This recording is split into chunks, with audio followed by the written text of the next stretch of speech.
Party के अध्यक्ष अखिलेश यादव ने मिल्कीपुर में एक जनसभा में कहा कि लोग वस्त्र से नहीं विचार से योगी होते हैं। जो सत्य के रास्ते पर चले वही योगी, और जो सत्य को छिपाए वो कभी योगी नहीं हो सकता। उन्होंने कहा कि मृत्यु से बड़ा सत्य कुछ नहीं होता, लेकिन कुछ लोग ऐसे भी हैं जो लोगों की मौत पर भी झूठ बोल रहे हैं। उत्तर प्रदेश के अयोध्या जिले की मिल्कीपुर विधानसभा सीट पर उपचुनाव की लड़ाई बीजेपी बनाम सपा की है।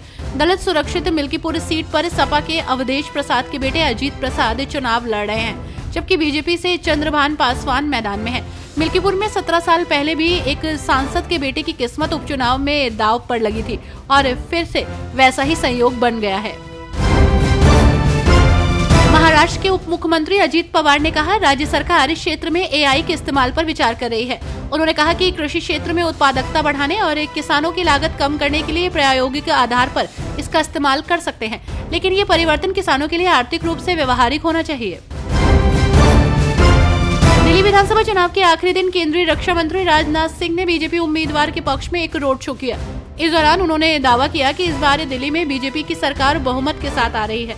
चुनाव में बीजेपी 2/3 बहुमत लेकर सरकार बनाने जा रही है और उन्होंने कहा कि दिल्ली की जनता ने आम आदमी पार्टी को सत्ता से बेदखल करने का मन बना लिया है।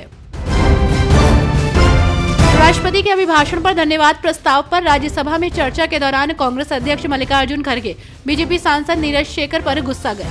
अपने भाषण की शुरुआत में खड़गे ने कहा कि बीजेपी की सरकार बनी तो सबका साथ सबका विकास का नारा दिया गया है। इसके बाद इसमें फिर 4 शब्द जुड़ गए। इसके बाद वो नारा सबका साथ सबका विकास सबका विश्वास सबका प्रयास हो गया।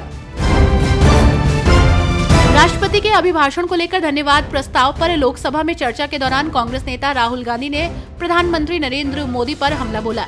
उन्होंने अमेरिका के राष्ट्रपति डोनाल्ड ट्रंप की शपथ का जिक्र किया और कहा कि पीएम मोदी को शपथ का निमंत्रण मिले, इसलिए विदेश मंत्री जयशंकर को अमेरिका भेजा गया था। राहुल गांधी ने बेरोजगारी पर भी सरकार को घेरा। सुप्रीम कोर्ट ने तमिलनाडु के राज्यपाल RN रवि को हटाने को लेकर दाखिल याचिका खारिज कर दी। चीफ जस्टिस संजीव खन्ना की बेंच ने कहा कि हम ऐसी याचिका पर दखल नहीं दे सकते। याचिका में दावा किया गया था कि RN रवि ने राज्यपाल के दायित्वों का पालन नहीं किया और लगातार संविधान का उल्लंघन किया है। शिवसेना यूबीटी ने अपने मुखपत्र सामना में बजट को लेकर वित्त मंत्री निर्मला सीतारमण और बीजेपी सरकार पर जोरदार हमला बोला। सामना के संपादकीय में लिखा गया है कि निर्मला सीतारमण नामक महिला द्वारा पेश किए गए बजट पर भक्तों की तालियां अभी भी बज रही हैं। वो इस कदर खुश हैं कि मानो आम जनता और मध्यम वर्ग के घरों पर सोने के खरपैल चढ़ने वाले हैं। 12 लाख मिलने पर टैक्स में छूट मिलने से बीजेपी भक्त खुशी से उछल रहे हैं। दिल्ली के पूर्व सीएम अरविंद केजरीवाल और पूर्व डिप्टी सीएम मनीष सिसोदिया का पोलिंग बूथ बदल गया है।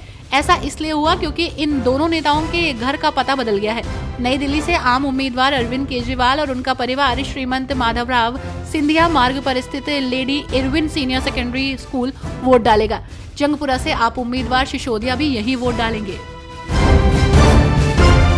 दिल्ली विधानसभा चुनाव में आम आदमी पार्टी के वरिष्ठ नेता और जंगपुरा से प्रत्याशी मनीष सिसोदिया ने सोमवार को बीजेपी पर गंभीर आरोप लगाए।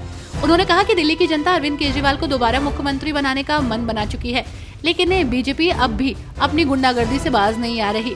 और उन्होंने कहा कि ये चुनाव शिक्षा, स्वास्थ्य, बिजली, पानी और विकास पर लड़ा जा रहा है, लेकिन बीजेपी जनता को डराकर वोट लेना चाहती है।